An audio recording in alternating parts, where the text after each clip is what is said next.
out there. My name's Tracey Richardson, and Ernie and I are going to be doing a learning session at the Lean Summit in Houston this March.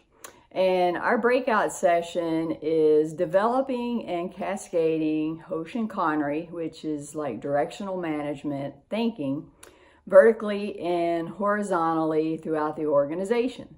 And so it's a brand new session. We've never done one before at the summit. And so it's going to talk a little bit about Hoshin Kanri versus annual planning.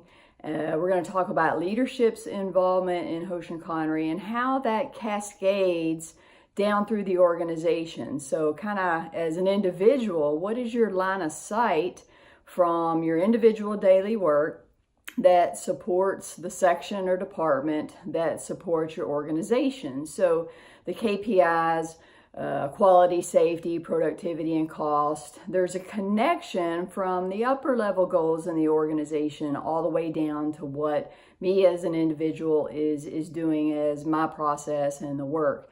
And so we're going to have some examples that Ernie and I learned at Toyota, and to kind of show from maybe a safety example what that looks like from a company or an organizational level, and then how you take that down to a department level. So we're going to share several examples within the breakout session. We're going to try to get in teams and have a little bit of discussion of what your Hoshin Kanri or your plan looks like for your strategy deployment in your organization, and how you can use these tools and this thinking to cascade it vertically and horizontally throughout the organization, so there's alignment to the true north, to your values, the principles. You're sort of bringing that to life, and the visual management of it all, so everybody can kind of see and be aware of the current state, where the gaps are, and what we need to do from a team perspective, that individual perspective,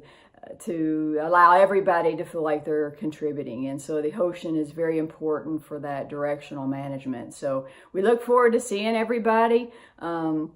It's going to be a great session and a great summit. See you in Houston.